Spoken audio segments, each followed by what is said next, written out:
Selamat malam, salam sejahtera. Terima kasih karena bersama dengan saya di Nazilin Unity Channel. Tuan Ibrahim Tuan Man, Timbalan Presiden PAS, akhirnya memberikan tanda-tanda kiamat. Yang tanda kiamat beliau berikan ini, tanda kiamat yang memang lucu. Memang lucu, tapi mungkin boleh kita fikir bersama-sama. PAS ni macam-macam lah. Ada-ada sajalah mereka ramalkan, ada-ada sajalah mereka katakan, ada sajalah dalil-dalil mereka menurut beberapa orang penalitis politik.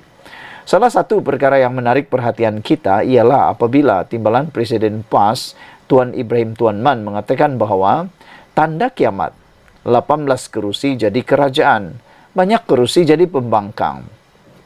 Tapi ada netizen kata, mereka menulis bahawa 18 kerusi jadi kerajaan, anda bernasib baik kerana melalui pintu belakang, kata mereka. Kalau bukan kerana pintu belakang, mereka kata PAS tidak akan pernah menjadi kerajaan di Putrajaya. Tapi kerana bersokongkol dengan langkah Sheraton, kata mereka, itulah sebabnya ada tanda kiamat, kata mereka lagi. 18 kerusi PAS di parlimen boleh menjadi kerajaan, tapi banyak kerusi jadi pembangkang pula, kata Tuan Ibrahim Tuan Man. Ialah kan, banyak atau sedikit itu bukan bezanya. Yang bezanya ialah bagaimana mereka mendapat kuasa di Putrajaya pada waktu sedikit kerusi itu. Walau bagaimanapun, kita dengar dulu apa ulasan daripada Tuan Ibrahim Tuan Man, Timbalan Presiden PAS ini. Tuan Ibrahim Tuan Man mengimbau sejarah panjang perjuangan parti itu sebelum mengecap kemenangan dalam beberapa tahun ini. Akhirnya, dia memberitahu muktamar PAS pernah diadakan di sebuah banglo di Johor dengan pimpinannya hadir bersila. Tuan Ibrahim berkata demikian ketika menyampaikan ucapan perasmian muktamar pemuda PAS yang ke-64 di malam ini di IDCC Shah Alam. Sementara itu, Tuan Ibrahim juga sempat berseluruh mengenai kedudukan PAS dalam politik negara sejak pilihan raya umum 2018 lalu sehingga PRU 15. Hari ini kita mencapai kemenangan walaupun tidak menerajui negara, kata Tuan Ibrahim Tuan Man. Waktu kita ada 18 kerusi parlimen, kita jadi kerajaan. Waktu kita ada kerusi yang besar, PRU 15, kita jadi pembangkang, kata beliau. Dua persoalan ini patut dijawab oleh Tuan Ibrahim Tuan Man sendiri. Jangan tanya orang, tanya diri sendiri. Pertama, bagaimana cara mereka menjadi kerajaan dengan hanya 18 kerusi tersebut? Anda tahu ceritanya. Kita tak boleh menafikannya. Semua itu bermula dengan langkah Sheraton.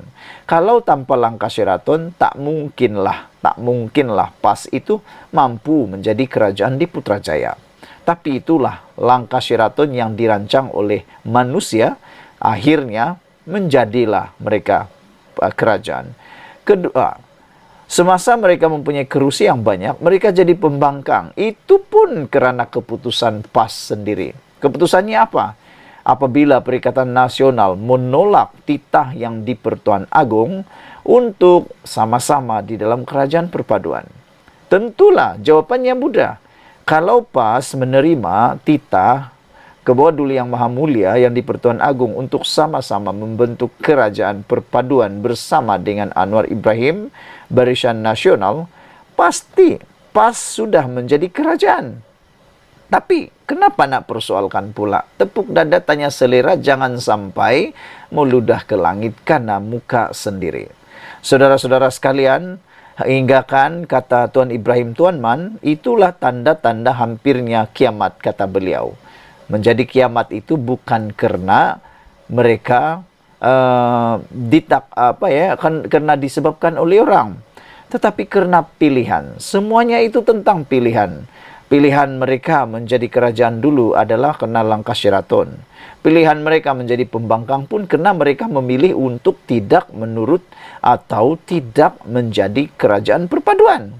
Kalau PAS menerima langkah ataupun titah ke bawah Duli Yang Maha Mulia di Pertuan Agong, pastilah dengan kerusi yang lebih besar sekarang, PAS bersatu tidak akan jadi pembangkang. Tapi dah silap sendiri, kenapa salahkan orang? Sekian dulu untuk kali ini. Jangan lupa tinggalkan komen Anda. sila tekan butang subscribe. Malaysia kita punya, kita juga sama-sama cintai Malaysiaku dan kita jumpa lagi. Bye-bye. Selamat petang, salam sejahtera. Terima kasih kerana bersama dengan saya di Nazilin Unity Channel. Kalau beberapa bulan yang lepas, semasa PRN 6 buah negeri yang lepas, mereka menjangkakan PAS meramalkan pada hujung bulan Ogos akan ada peralihan kuasa dan peralihan kerajaan. Mereka kata Anwar akan tumbang pada bulan Ogos. Tapi sekarang dah menghampiri November, Anwar belum tumbang-tumbang lagi. Dan terkini, sekali lagi, PAS menimbulkan lagi naratif untuk cuba merampas Putrajaya. Inilah yang membingungkan ramai penganalisis politik. Mereka kata, PAS ni tak habis-habis nak mahu merampas kerajaan. Sampai bilalah Malaysia ini nak maju? Sampai bilakah baru kita maju? Kalau beginilah sikapnya, kata mereka, masih ada niat untuk mencantas di tengah jalan,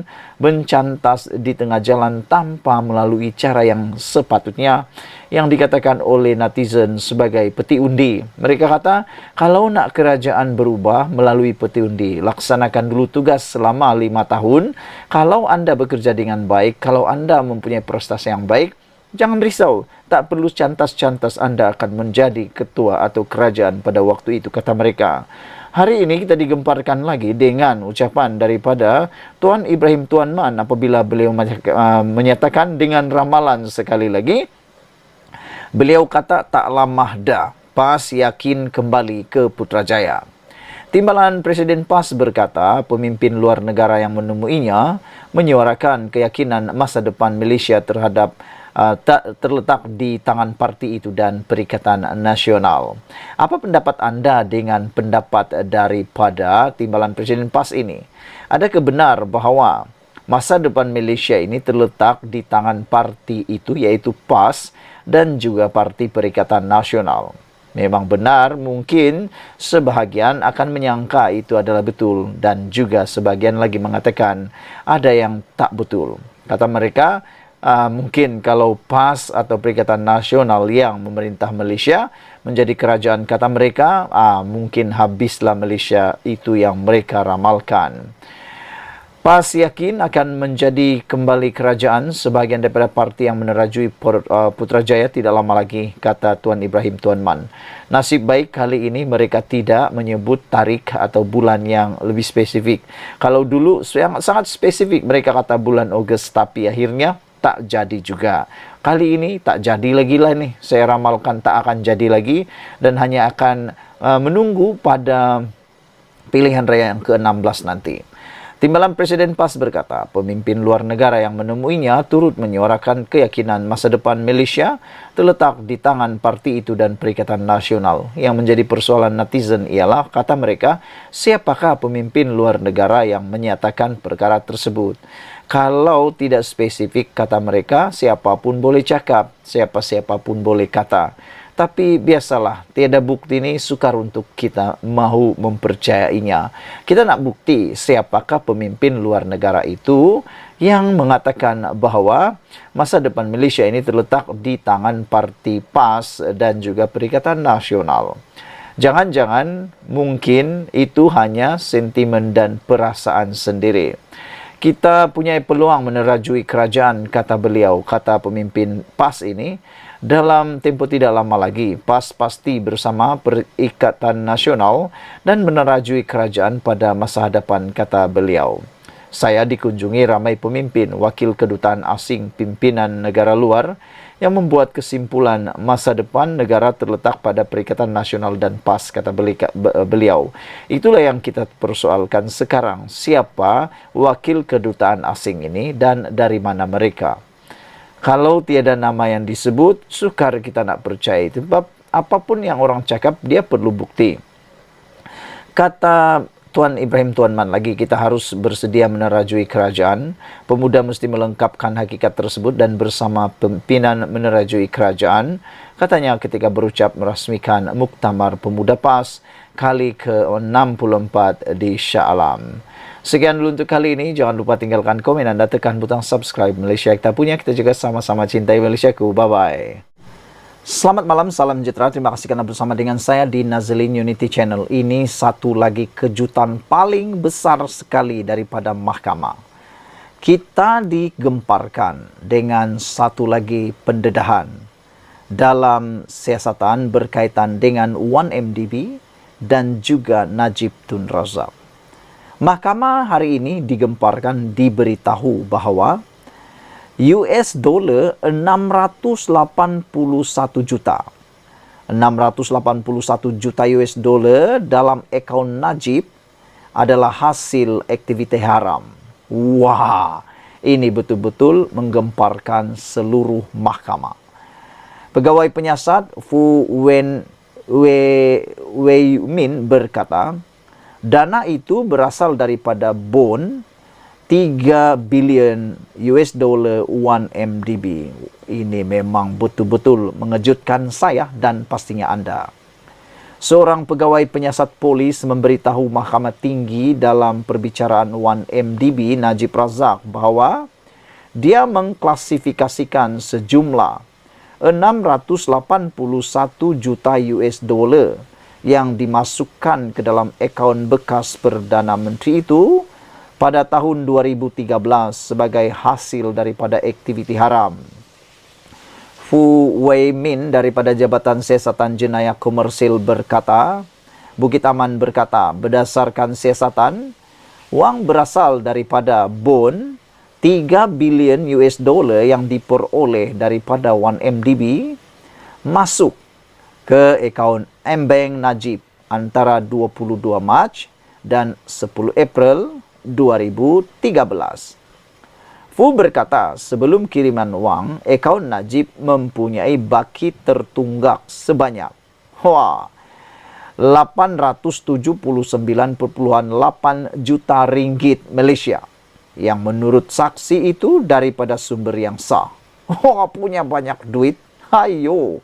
Dalam akaun Najib baki tertunggak sebanyak 879.8 juta yang menurut saksi itu daripada sumber yang sah.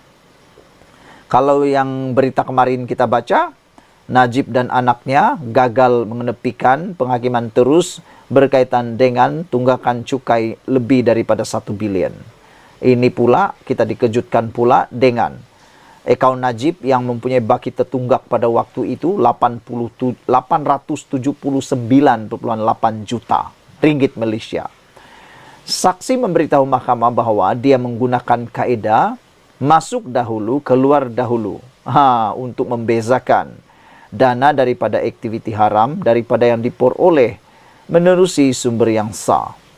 Najib sedang dibicarakan atas 25 pertuduhan salah guna kuasa dan pengubahan wang haram membabitkan dana 1MDB berjumlah RM2.28 bilion yang didepositkan dalam akaun Embeng miliknya antara Februari 2011 dan Disember 2014.